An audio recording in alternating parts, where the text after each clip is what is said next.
And now, you're tuned into RBLR, the home of Tampa Bay's RBLR Sports.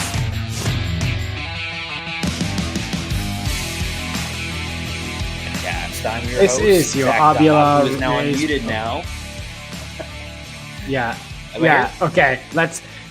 When we do the on demand, we'll cut that intro out. Sorry, Eureka. Let's do that again. Live podcasting, folks. Let's do that again. This is the RBLR Race Podcast. I'm your host, Zach Littell, and my co-host, Pat Davenport. Pat, we have some all-stars. We have some all-stars. Breaking news, fresh off the press from MLB and their selection show for the all-star reserves. We don't have any starters for the all-star game because that is determined on how big of a market you have. That's the selection category for whether or not you start the all-star game. It's, do you have a whole country on your side, like Canada, for example, or do you play in the highest population density areas for your team? That's the most important thing. And then you need to also do well, but like that's a secondary thing. But we do have two all-stars this year, and they are Jonathan Aranda and Brandon Lowe, both selected to the all-star game. No pitchers, no Junior Caminero, but big news for Aranda and Lowe going to the all-star game. Zach, let's talk about Johnny Aranda first, I think, because I don't think there was ever a doubt in anyone's mind that he wasn't going to be on this roster. Hopefully not. Not. I mean, I don't know how you can look at any of the leading stat categories for American League first baseman, see Jonathan Aranda's name in most categories, especially, by the way, when the vote, he's cooled off slightly, still leads all categories. He's cooled off slightly since the votes for the starters were finalized. But at the time that they were voting on the starters, he was so far and away leading in every major stat category that it just wasn't even close. I mean, even now, as he's cooled off a little bit, he still leads in WRC plus, in slugging percentage, in weighted on base percentage. I mean, he is so clearly the best hitter at the first base position in the American League this year. Would have been a travesty for him to not be on the roster. So really good to see him there. He's been a guy that we said for so long we were waiting on him to put it together defensively, come up and have an impact. Not only did he do that, he's gone so far and away, and he's been the best hitter on the Rays to begin this season, which I would not have expected going in. Yeah, everyone's favorite breakout pick coming into the season. But I don't know how many people had Aranda being the best first baseman in the American League this year. And we all knew the bat was going to be there. It was, can he be okay enough to play in the field enough? And he's completely taken the first base position. And he's moved to a full-time DH. And he's been completely fine out there with the glove. He started off looking really good. He's been less good now, but he's been so good. And like everything about him, it's the consistency, I think, that gets it for Aranda. I think the difference between him and our other all-star is he's never gone cold, and he never lights the world. Like, he's never like become the greatest hitter of all time, but he just is consistently really good. And he's never stopped being really good. Consistently good contact, using all fields, and then occasionally going for power. He's not a Vladdy Guerrero Jr. where he's going to hit like 30-plus home runs a year, but he will always get solid contact and occasionally absolutely juice one out. Well, and the thing that's so funny is he's a left-handed Yandy Diaz. That's what he's been. This is Yandy at his best. What we're seeing from Jonathan Aranda to begin this season is Yandy at his best. And if this is the first iteration of him in a full-time starting role, I'm absolutely stoked to see what we're going to get from him long-term. And I'm really stoked, honestly, to be back here on the show. Missed all y'all last week. Really excited to be back on the show this week because we've got a lot to talk about. Unfortunately, as positive as we've been about the All-Star game and our guys making it there, there's been some rough games over this last week. We're not going to shy away from any of that. We're going to talk about it all. We're going to talk about Ha-Seong Kim, coming and going. Hopefully not long term, but coming and going a little bit. We're going to go over all the major moves that was happening this week. Some pitching moves, a big pitching move made today, and thankfully getting out of Minneapolis on a high note. So we're going to go over it all. We appreciate all of you that are here joining us. If you got anything to say, if you got any opinions on what we talk about, we're going to talk about the bullpen. We're going to talk about these couple of losing series here. Let us know what you think in the comments on YouTube, and you might just get your comment on screen for us to talk about it. So hope you guys lock in with us here, because we're going to lock right in. Anything you want to say about BLowe before we go on and kind of talk about the series that were? He's just been so good. He's been on one of his hot streaks over the past 3 weeks. That 20-game hitting streak coming to an unceremonious end today, which is a shame because he could have broke the record for longest hit streak in race history today, but had to leave the game after 1 AB due to an injury, we'll talk a bit about that in a minute, I think. But oh my gosh, what a month Brandon Lowe has had, and what a season Brandon Lowe has had. Honestly, this is probably his second best season after his absolute breakout in 2021 when he hit 39 home runs. He is kind of putting up a season very similar to that, which is, I think, really interesting, because I think lots of projections had concerns about Brandon Lowe, particularly in the early part of this season when we saw the bat speed was down a smidge. But he has not missed a beat at all. And he's hitting to a 272 average, which is way more than we've come to expect from Brandon Lowe. I know batting average is a reductive stat, but the fact that he's getting hits more often is impressive. And then the past 2 seasons, he's hit 21 home runs in, injury hampered seasons. He's almost going to eclipse that. He's on 19 already before the break. I'll be interested to see what this injury looks like, whether it's just precautionary and he'll be back in the next couple of days, or if he'll need time on the IL. If he needs time on the IL, we're going to have to go through the same conversation again about him. But what a season he's had, a really productive season from BLowe, and he's continued to look really, really good. And when he's hot like he is right now, he's arguably a top 5 hitter in baseball when he's absolutely locked in like this.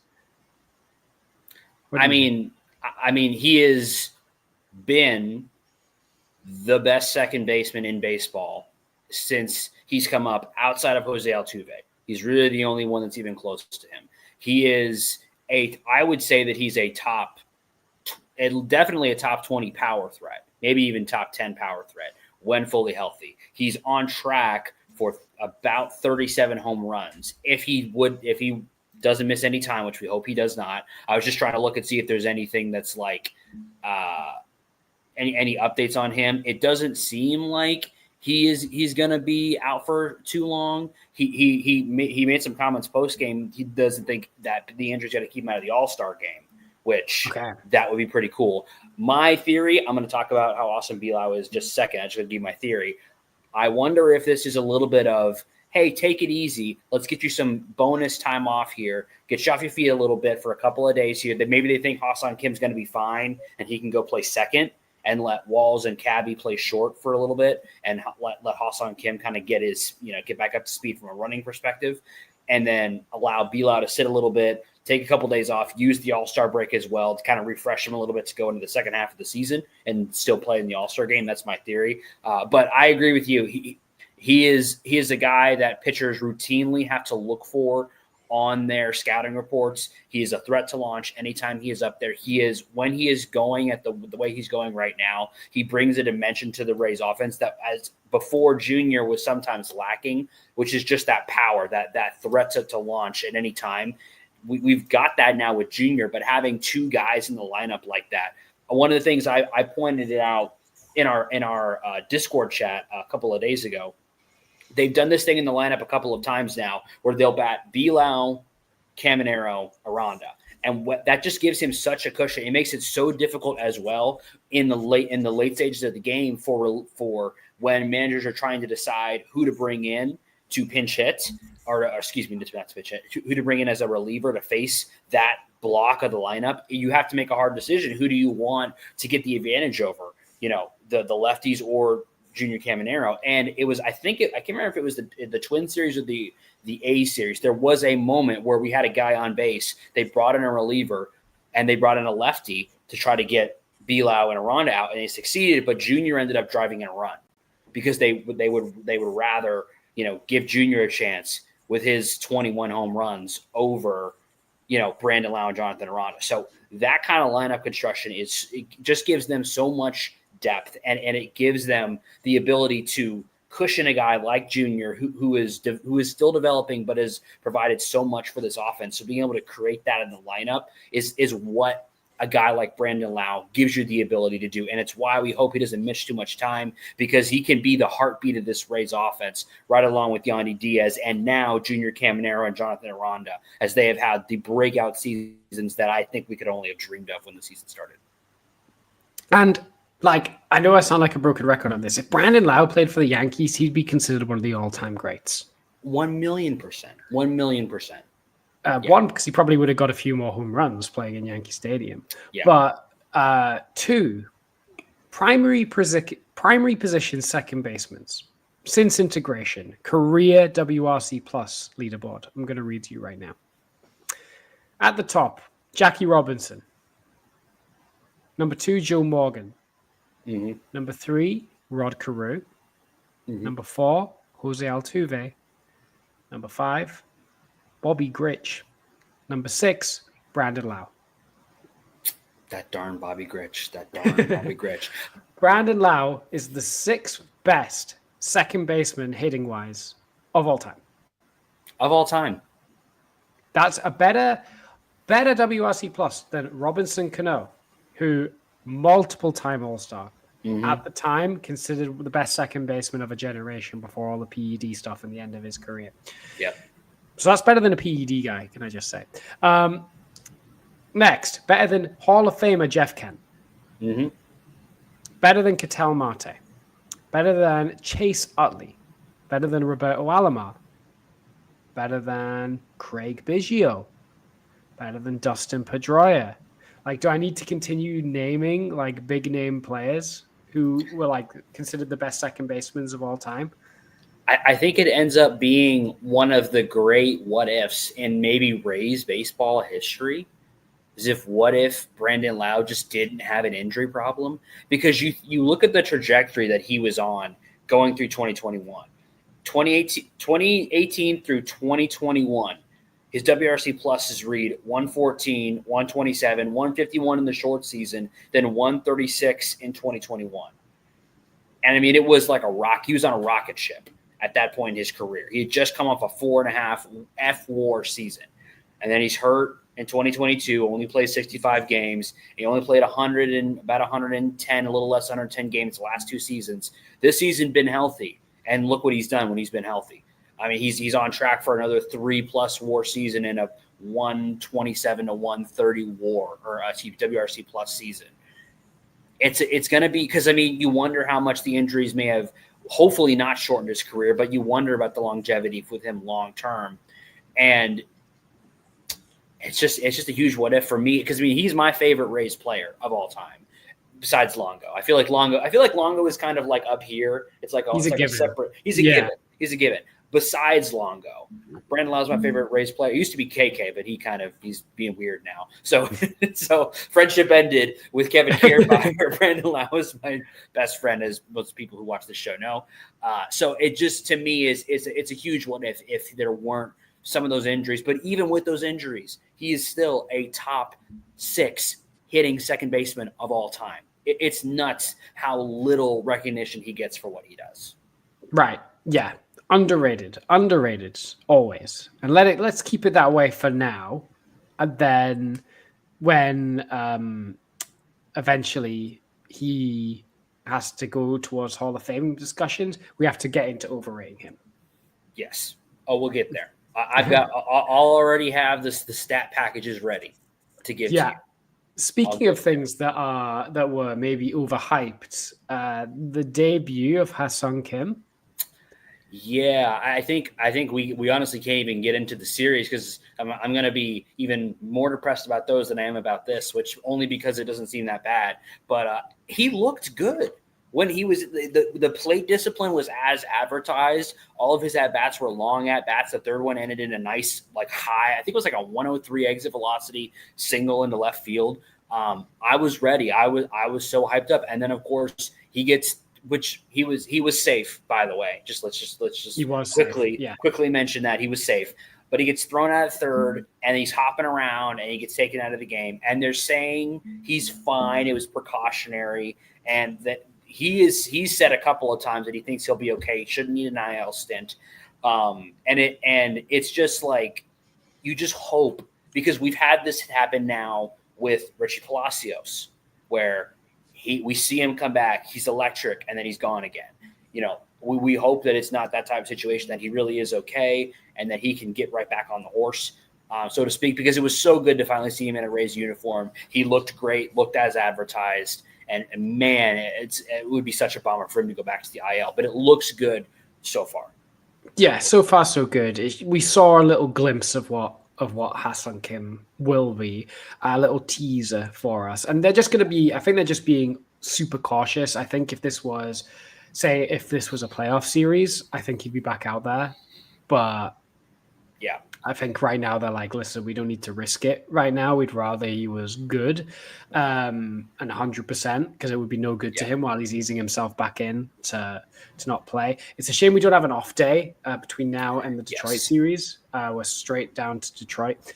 But yeah, we'll see if he plays in that Tigers series. If he doesn't, that's fine. But hopefully he can at least be playing by the time the Red Sox series starts, before the break.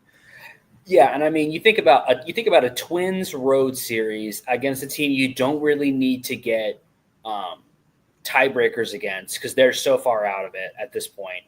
And you think about, you know, it just doesn't really feel like a series worth rushing him back over. I don't really blame the Rays for being cautious here. And even the Detroit series, like, I don't really see us competing with Detroit for playoff spots. Boston is a better potential for that. So I do think it would make sense if they're at all still worried, maybe giving the first game of the Detroit series off and let him come back to end that series off. But they've been pretty optimistic about it. I honestly, if BLowe, even if he's had a couple of days, I really do think getting him to a less physically taxing position like second base, letting him play second for a day or two, and let Walls and Cabby, or I guess Cabby, because he was hurt, but then he was fine because we put him in the game and he played and he looked okay. But maybe they'll put Walls at short and let Ha-Seong Kim play second a little bit. Because I don't know what's going to happen because nobody, it seems like, is going to the IL. And maybe Cabby will, I don't know. But it doesn't seem like anybody's going to the IL. So we can't really bring somebody back up unless somebody's going to the IL. So it's kind of weird because everybody's like hurt-ish. So you can't bring Meade back up and let him play because everybody's okay-ish. So it'll be interesting to see what they decide to do if somebody just has to bite the bullet and go on the IL for a couple of days to get a 100% healthy person up to play middle infield. Because if any of those three or all of them somehow, which this is like a nightmare, but if all of them actually do re-aggravate it in a game, who goes out and plays second? I guess Morel is now playing second out there, which that sounds like a nightmare. We don't want that. It'll be interesting. Hopefully nobody's really that hurt and it's fine. But it was a bummer to get that to get him coming up. We were so excited for him to come back up and for him to be hurt like that. And it did not help that this week has just been a bummer. This whole week has just been a bummer. And part of the bummerness of this week, as my cat tried to jump on my leg and just scratch my leg open. That's awesome. Is that we've lost both series, and we'll get into them this week. But lost both series 2-1. And we did not lose any of the games by more than 2 runs. Right. That is the definition of frustration. Yeah. I mean, so we played 6 games. All of them were decided by 1 or 2 runs. Including the wins, because the win against the A's was a tight one that ended up getting close late. And then, of course, we had to win in extras today against the Twins, and then walked off twice against the Twins, surrendered the lead in extras in one of the games to the A's. Fairbanks took the L in the first game to the A's. It's every loss has been like a ninth inning, like or later. Yeah. Loss. So we could have, like, on the toss of a coin, we could have went 6-0 this week. Yeah. But unfortunately, more often than not, it didn't work out. And that's what's frustrating. And I guess that is the meat and potatoes of today's podcast episode, Zach, is instead of going game by game, I think we just got to go, what's happened to the bullpen, man? Yeah, because the unfortunate kind of piece of this game, this run of games, is that more often than not, the Rays starters left with a lead in most of these games that have happened over this past week. And when the Rays starters leave with a lead, we generally win, like most of the time. And it is very strange to be in a scenario where we're looking up and seeing L's attached to relievers. And, you know, the Pete blowing a save is so rare. He just doesn't do it. Like we just don't see it very much. I think it's only his second blown save of the year so far. That I think just set it off on a weird note. And then we get right back out there the next day, and Mason Montgomery is blowing a save. I guess it wouldn't technically be blowing a save, but he gets hit with a loss. Mm-hmm. I mean, in a game where Shane Baz, even though he gives up 3 runs, but he goes 7 innings, 3 runs given up, but 11 strikeouts. Like, you're pretty happy with that start. I generally believe if your starter goes out and gives you 6+ innings and 3 or less runs given up, you should win that game or be going to extras most of the time. If your offense can't score 3 runs or more, that's on the offense. If your starter's going out and doing his job, that's what you expect. And so it's been a very strange week of Rays baseball, because they're losing games in a very un-Rays-like way. And I think that leads to more frustration than it would be if we just got blown out once or twice. But we feel like we were in every one of these games and all of these games with one more hit or one clean inning here. We could have got out of it and just were not able to put it together.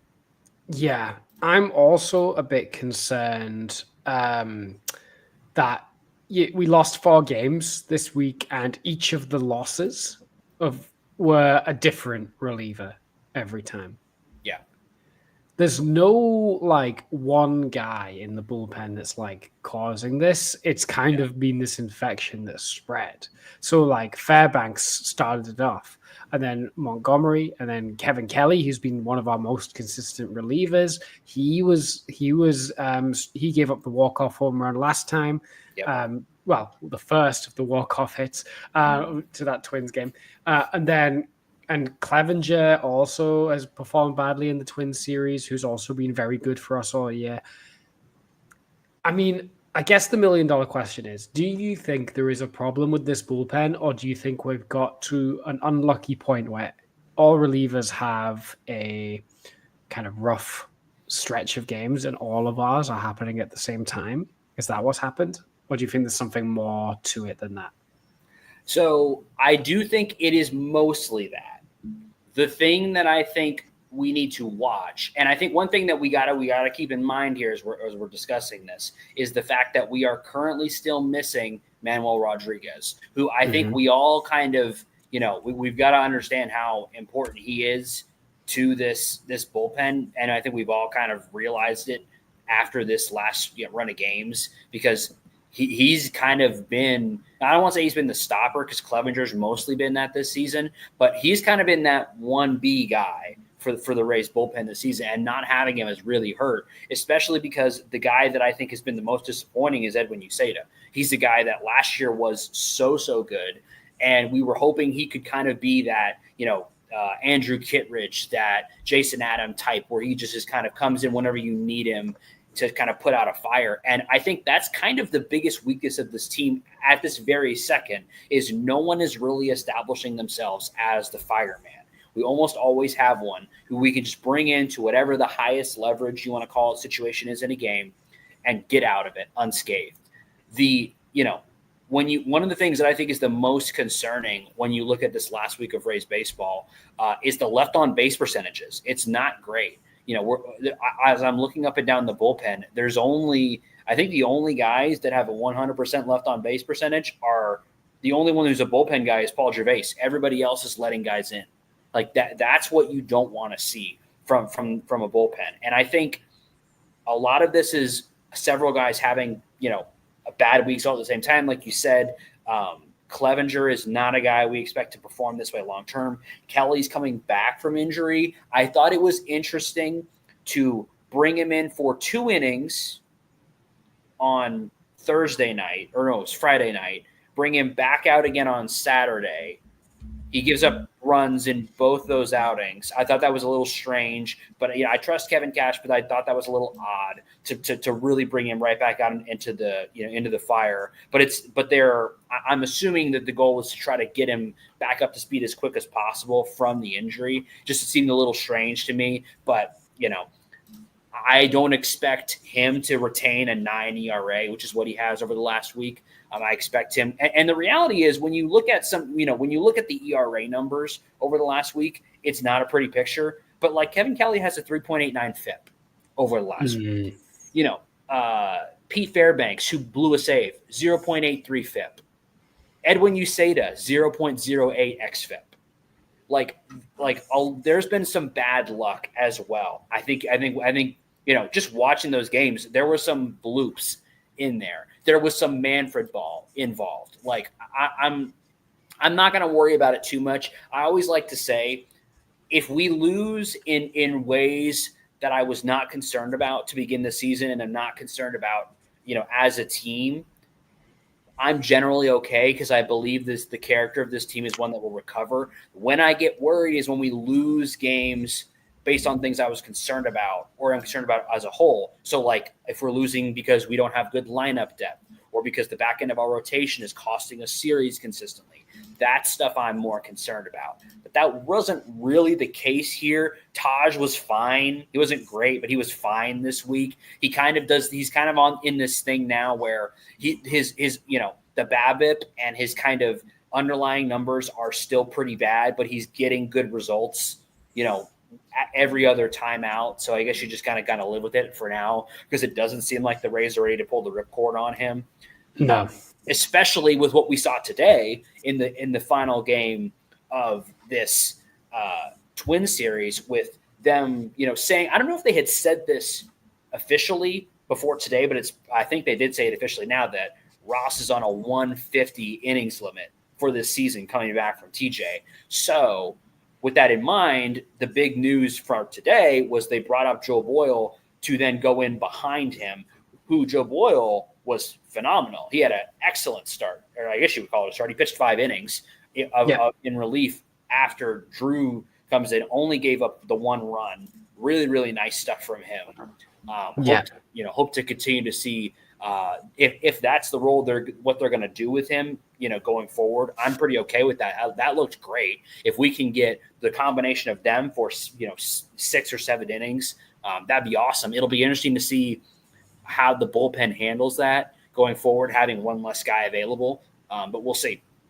Yeah, and I guess if we can hold out to the All-Star break, if we can make good on these last 7 games before the break, and I think this team could really do with a break. They're looking like a team that's getting a bit tired, and you can start seeing the little things, like little injuries or tiredness or fatigue or soreness start to add up. We'll be fine because I was looking at the latest injury reports, and Manny Rodriguez. Manny Ramirez is back, guys. But Manny Rodriguez, he threw a bullpen a couple days ago, and they're expecting him to start rehab soon. So I would expect fresh out, maybe back after the break. He'll be back. Hunter Biggie suffered a setback because obviously what happened to him was very unfortunate. Hit in the face. Yeah. So that'll take as long as it takes. But Manny's going to be back. Alex Faedo is also rehabbing at the moment. Yes. He could be back maybe at some point in early to mid-August. So there are going to be options. And then you've also got to ask the question, do you think, and this, I have such a mixed opinion on this, so I'm interested to ask you, do you think the Rays need to go get someone at the deadline, a reliever? They'll do something. I do think they'll add a reliever. It's not going to be a name that, like, we may know the name because we watch a lot of baseball, and because we know that the Rays tend to go after kind of, outlier guys with outlier characteristics. We tend to look for guys with outlier characteristics more. So we may know the name, and Rays fans may know the name, but it's not going to be one that you're average. Like, we're not going to go get Josh Hader or something crazy. We're not getting Emmanuel Clase. No, that's not going to happen. But I do expect us to add somebody. But I think you make the great point. The other guy that you didn't, I don't think you mentioned, was Nate Lavender, who was a Rule 5 guy that we picked up and is coming back from injury, hopefully kind of in the same time frame. He's a lefty, so it may be a scenario where we give Monty a bit of a break from being at the major league level and let him go kind of tweak, keep working on things at the minor league level, because he's basically done kind of exactly what we expected. There's outings where he looks unhittable, and there's outings where he just cannot find the strike zone, and that's going to be his struggle. Like, that's what he's going to have to work on the entire time that he's a reliever. And, it's kind of a Jose Alvarado type scenario. If that's a name people remember, I don't know. It is a name I remember. It's a name I remember very well. It's a name. Didn't he get suspended for PEDs? Am I remembering that wrong? Yeah, that's a tough one. That's tough. But it's a very much it's a Jose Alvarado. It's Diego Castillo. It's those type of guys, or where if they can just keep it in the zone, they're incredible. But I think it might be good for him to go and, work on that a little bit in Durham, give him a break from the pressure at the major league level, and let Lavender, who is not in that same mold at all. There's a 5-pitch mix, I believe. But it's got some really fun pitches, and it would be great from the left side to get somebody else in there. If we could get Lavender and Montgomery and Clevenger they're all at the same time performing at a high level, that would be great to have that variation. But I think it's more likely that we're seeing Monty down for a little bit and then coming back up maybe for the postseason or maybe for next season. I'm not sure. But there's a lot of reinforcements on the way from the inside. Yeah. I don't think there's going to be there's not really, like, from an offensive perspective, I don't see any reason to make any kind of move.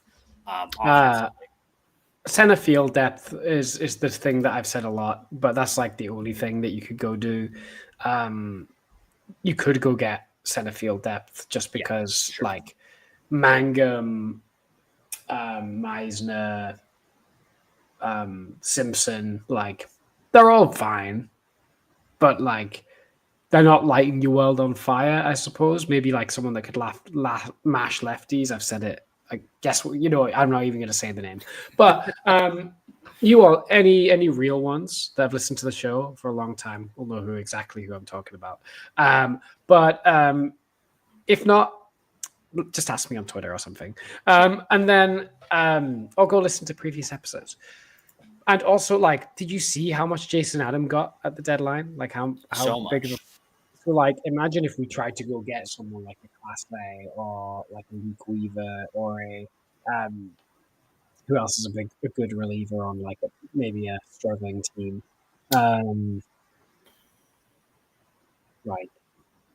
Griffin Jacks, who we just faced, who's pretty good.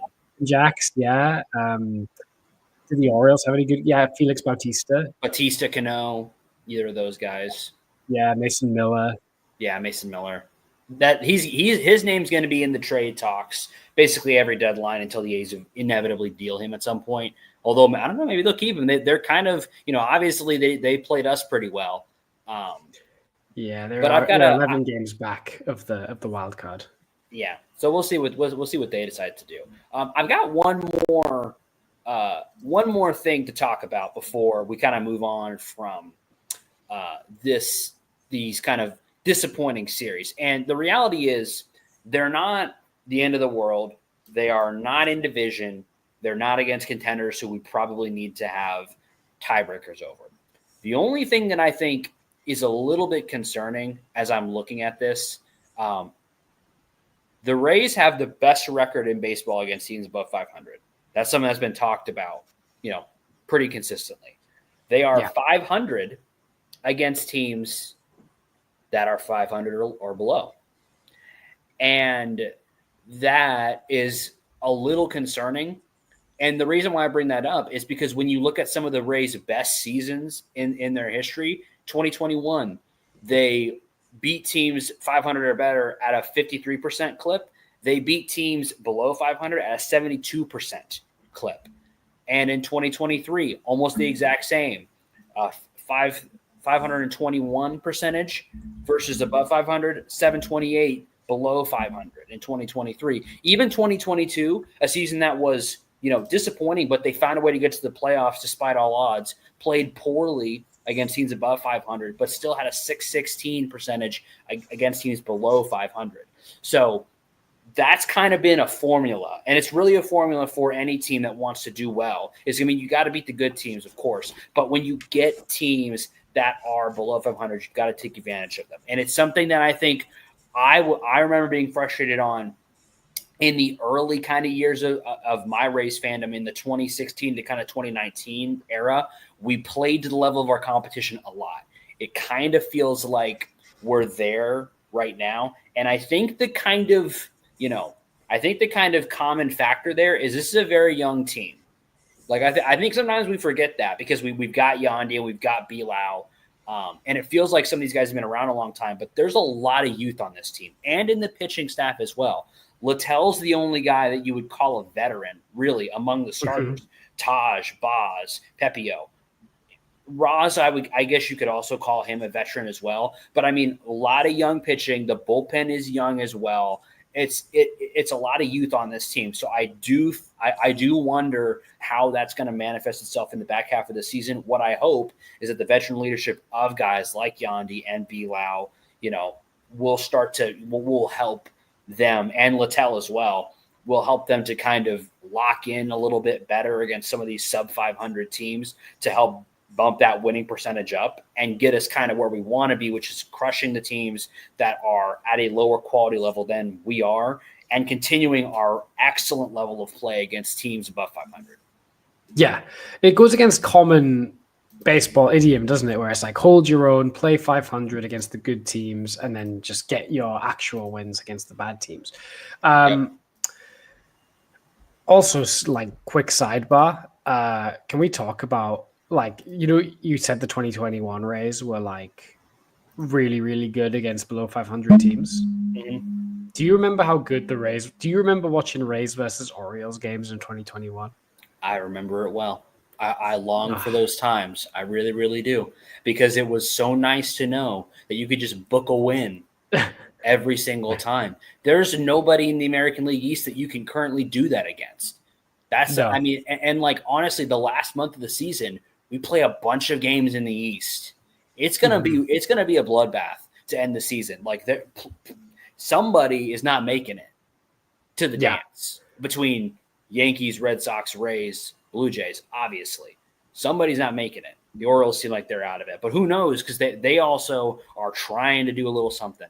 But somebody's not making it. So it's gonna be rough to come down the stretch. Yeah, we were 18-1 against those Orioles in 2021. And oh my God, I know I should get to the point, but Paul Fry, do you remember Paul Fry that year against the Rays? That poor man. Anyway. What happened to him? Is he still in the league? While you're talking, I'm gonna just quickly look up, see if Paul Fry still exists somewhere. I think the Rays single-handedly ruined Paul Fry's career. That's a tough yeah, I think you're right on the leadership point. It's about leadership, and it's about making sure you put your best effort in every game and staying mentally focused. And that is something that you can only get from people that have been there and done that, because it is a grind, a major league season. It's an absolute grind, especially when you're going to be on the road for such a long time. It can get really easily tired and not put your best effort in every time. Or you could make a stupid swing decision, or you can make a sloppy play in the field.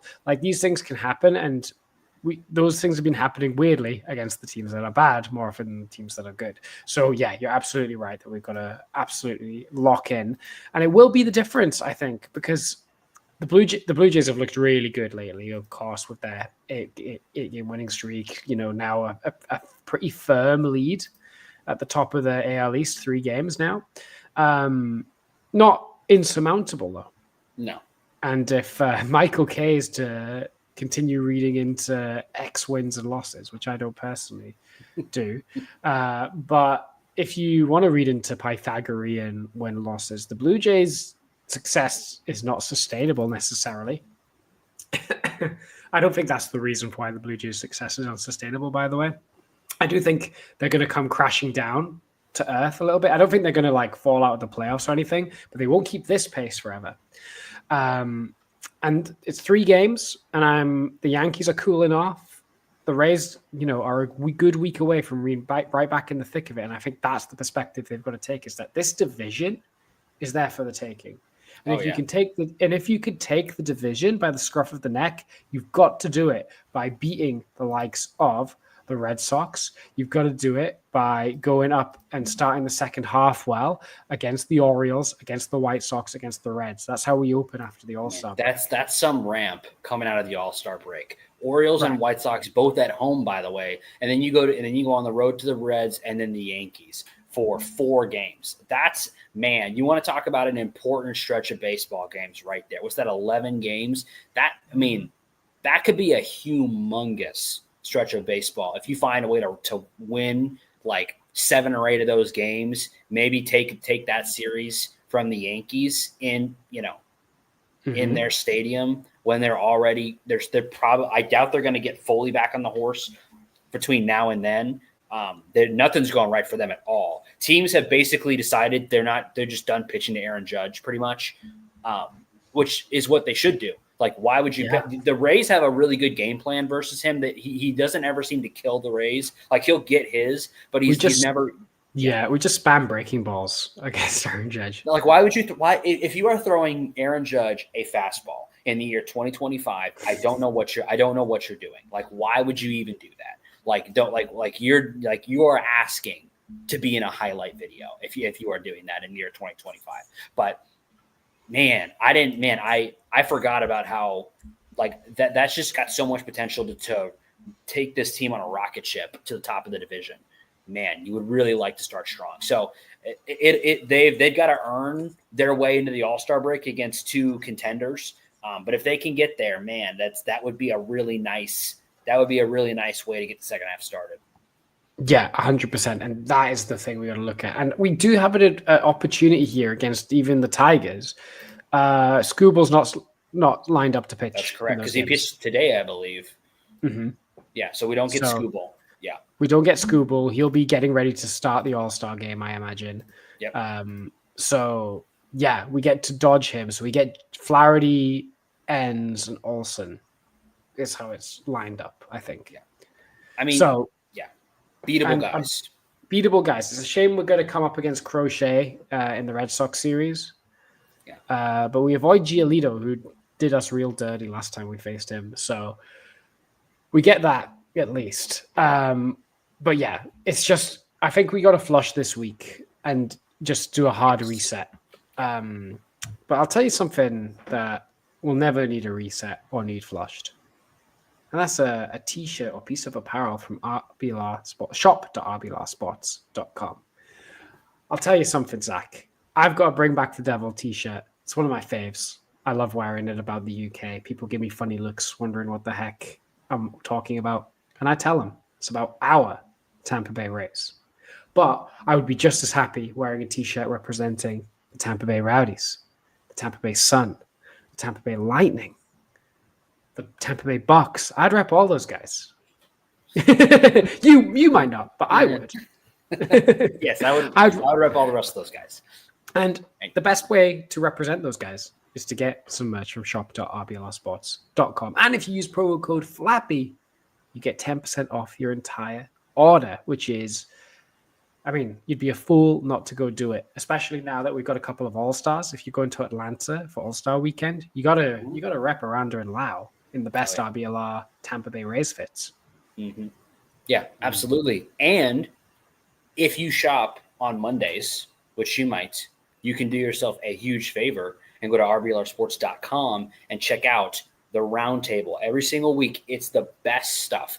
I've got it on some good authority that they're going to be talking about some of the relievers that we've got some concerns about. So if that's something that you want to get a little bit of some inside information on, you want to know kind of what's going on there, you're going to want to hit the RBLR Sports Roundtable. It's the best article in baseball every single week. RBLRsports.com. Hit it every Monday.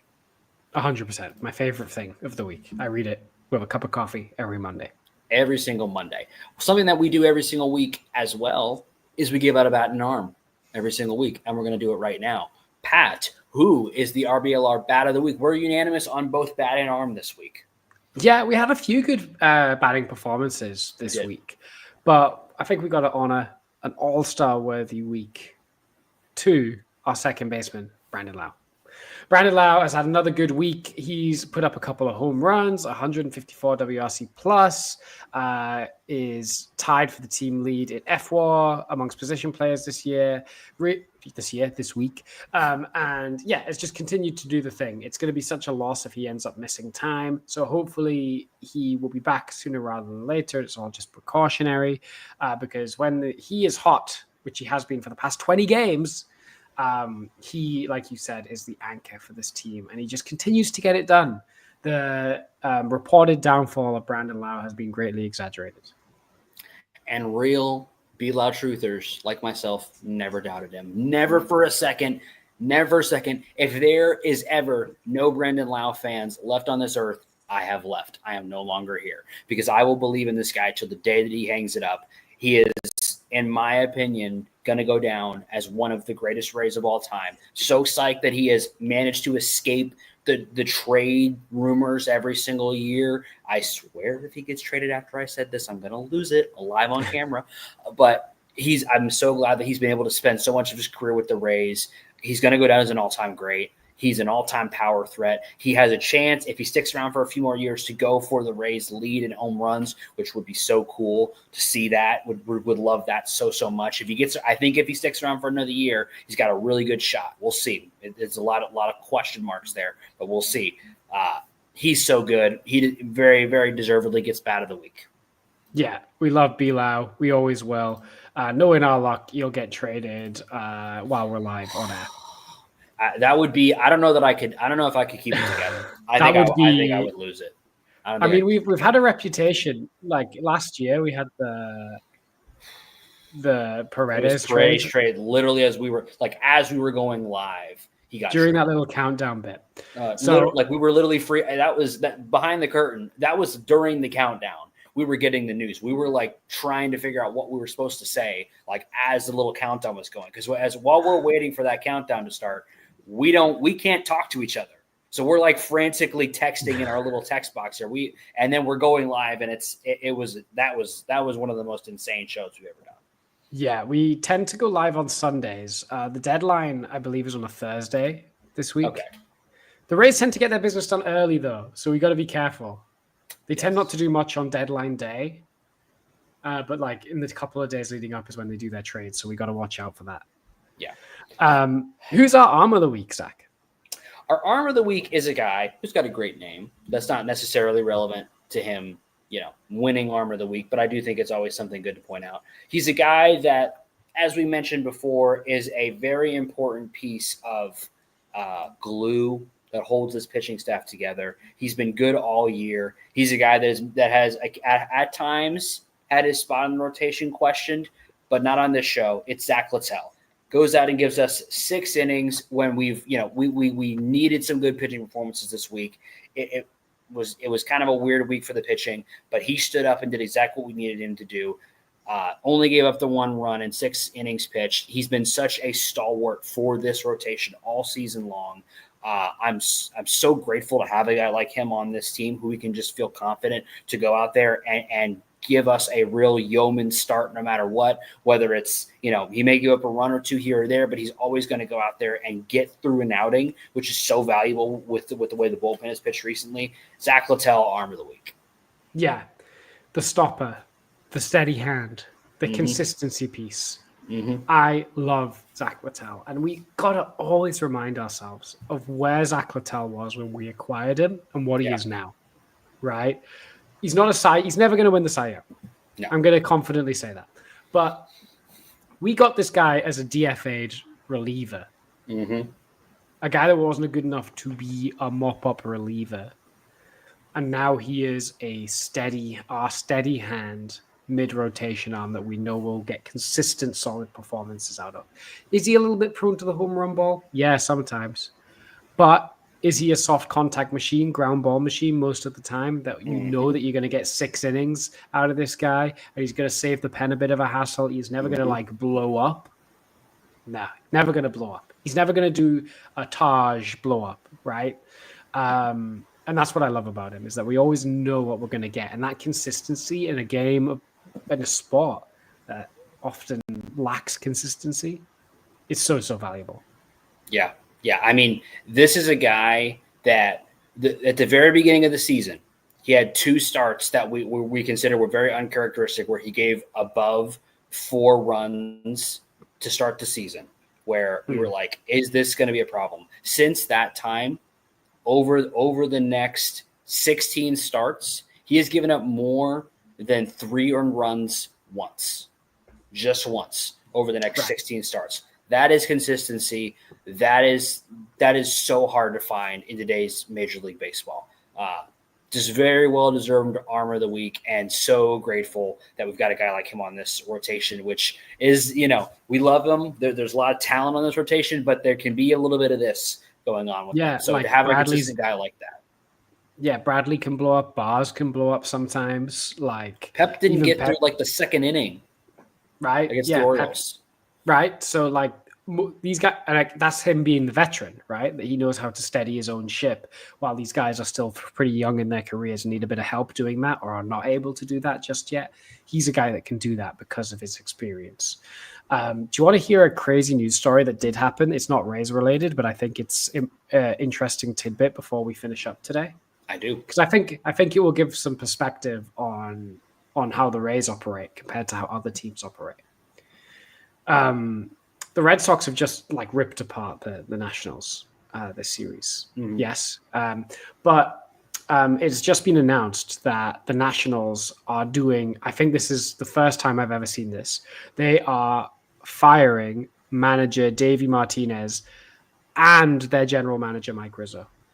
In the middle of the season like that? I did not see that. When did that come down? Just now?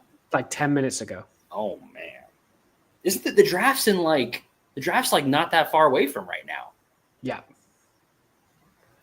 Jeez. And Davey Martinez, of course, had those crazy quotes of it's never coaching's fault for a team doing bad.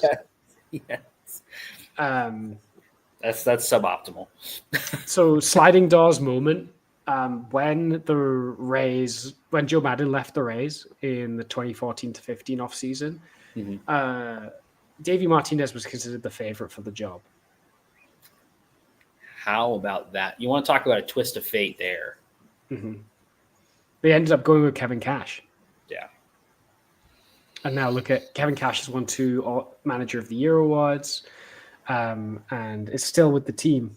And Davey Martinez has crashed and burned, unfortunately. Yeah. Man. And he had that. I mean, he won the World Series in 2019, right? With the Nationals. You can't take that away from him. He'll probably get another job somewhere at some point. But that is a rough. I remember that is a rough quote. That's going to be a tough one to walk into your locker room anywhere he goes. That's going to be tough. Yeah. So as a manager, he was 500 wins, 621 losses in what was ultimately a 7 and a bit year stint with the Nats. Now, I guess you can sort of you got to give him credit for the World Series, and then it is fair to say that they traded the 2 best players that the team has had. But that team is kind of loaded up. They've got some really fun prospects on that team now. So I don't know. I feel like they should have been better. I feel like they should be in a better play. I feel like that they are playing as less than the sum of their parts right now. Maybe I've got a wrong read on that, but it kind of feels like they're playing below what they should be doing. I watched the first 5 innings or so of the game today with them and the Red Sox, and I was like, This team should not be running out lineups that have Paul DeJong in it in 2025. Like Paul DeJong and Ahmed Rosario get regular reps for that team. Yeah. And you're like, how's that happened? And also, like, I think, the first 2 years of so in Martinez's first year, they were 82 and 80, and then they were 93 and 69 in his World Series winning year. And then since then, they've been massive, at least 20 games below 500 every other full season. That's a tough one. But don't worry, it's not coaching. No, not coaching. No. And really, I mean, Anthony Rendon just stopped wanting to play baseball as soon as they traded him. So I don't really think that it would have been that much better if they kept him, at least for him. Yeah, and the GM. We got to talk about that too. The GM got fired in the same breath. Yeah, that's crazy. I mean, in the middle of the season like that, before the trade deadline, which makes me wonder, what is the ownership expecting from the team this trade deadline? Is this going to be one of those where they install a new guy and say, go get us this, and this, and this, and this at the trade deadline? Man, that'll be interesting. It'll be interesting to see if they do nothing because they've got a new person learning the organization, or if he's going to be guns blazing at the trade deadline trying to pull guys in. The draft is a week today. That's nuts. Firing your GM a week before the draft is pretty crazy. And the Nationals have the number 1 pick. I wonder if the owner wanted him to pick somebody, and that the GM didn't want to at number 1, and there was conflict. Who knows? That's nuts. Yeah. So that's crazy work. If you ever go, oh, this has been a bad week in Rays baseball, you go, well, at least we're not firing our general manager and manager at the same time because we think the organization, both on the field and off the field, is a disaster. Yeah. Jeez. That's wow. Perspective. Yeah, serious perspective. And somebody who I think might need trying to find a little bit of perspective right now is one of our transaction wire guys I want to talk about kind of before we go.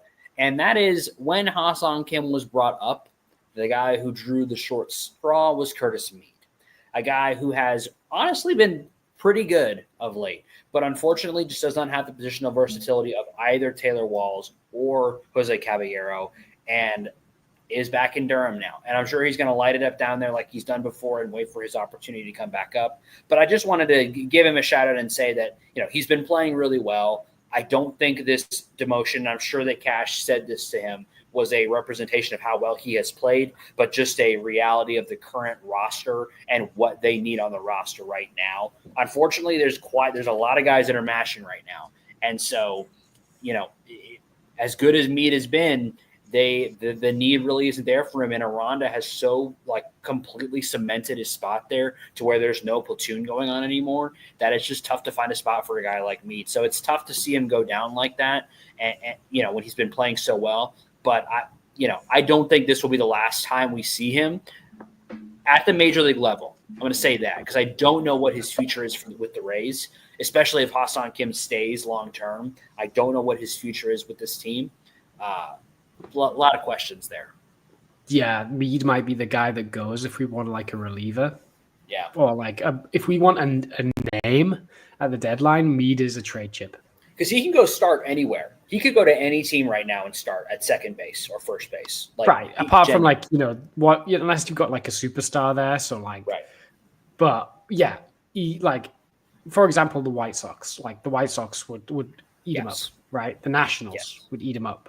You know who would eat up is the Royals. The Royals need some hitting, like a guy or Seattle. He could go to a lot of places. Yeah, yeah. So I think he would go to a non-contending team that has a good reliever to spare. Yeah, and that's a trade you could make. Absolutely. It'd be a shame if it doesn't work out for him with the Rays. But I think he's just a victim of unfortunately at his positions that he plays. We've just had players that are too good, which is a great problem for the organization. It kind of sucks for him. because if we didn't have the 6th best second baseman hitter of all time and for phenom 21-year-old, 22-year-old third baseman, he would be a cinch for some playing time. But unfortunately, 100%. that's where we're at right now. So if it doesn't work out, thank you, Curtis Mead. But we'll see. We'll see, because I think the Rays do like him. So it'll be interesting to see what they think. Yeah, I mean, I would not be surprised to see him back in a Rays uniform, even as soon as this season. I mean, if any of the 3 guys we talked about earlier, Cabby, Ha-Seong Kim, or BLowe, are actually hurt, he's the first guy back up. It's like not even a question. So we'll see. But I hope that he doesn't need to come back up for one of those guys, because he, unfortunately, all 3 of those guys, for different reasons, are more valuable to this team right now, unfortunately. Definitely. Yeah. The other kind of news, we mentioned Joe Boyle coming out having a really nice start. Joe Rock goes down to Durham. He thank you for your service as you continue with a bunch of these other relievers on the carousel. That always happens every year. He was fine when he was up here. I'm sure he'll be fine back in Durham. Forrest Whitley also got DFA'd, but then accepted an assignment to Durham. So maybe he'll come back. Yeah, he was good like one time. That was nice. Maybe he can get some of that back. Or maybe I think it was twice. He get 2 good outings. So maybe he'll figure it out and come back up.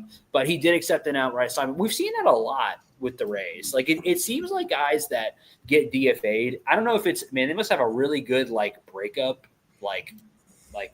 routine they go through with these guys when they're sending them down to make them want to come back to Durham. I don't know what their spiel they give is. Must be really, really good. But it's clear that players want to play for this organization. They like the way they're treated here.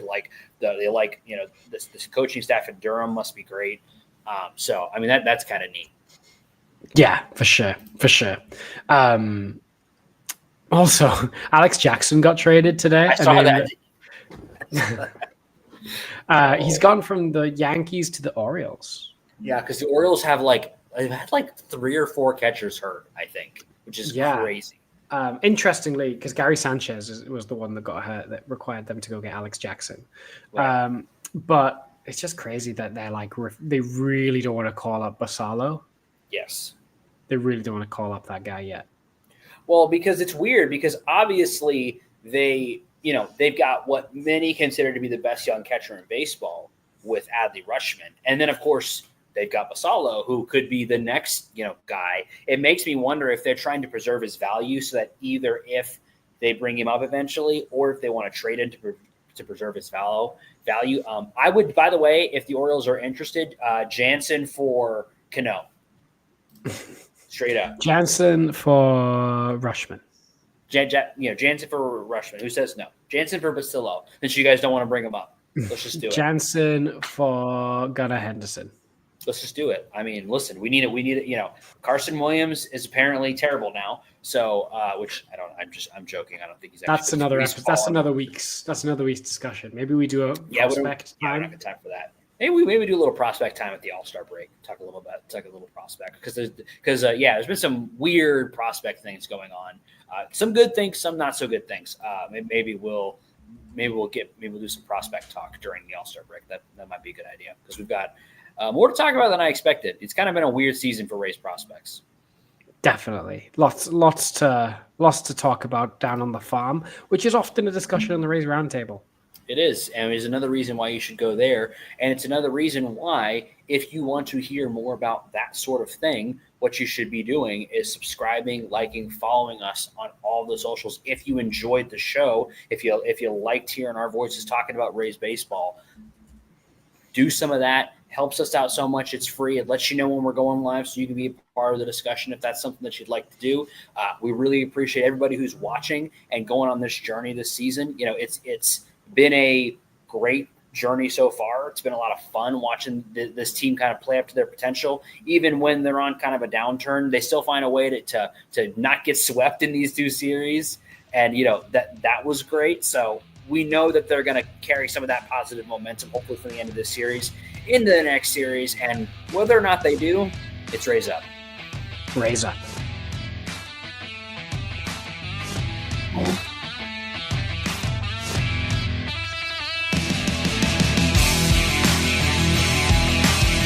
Thank you for tuning into this presentation by RBLR Sports. On your way out of the stadium, please remember to like and subscribe.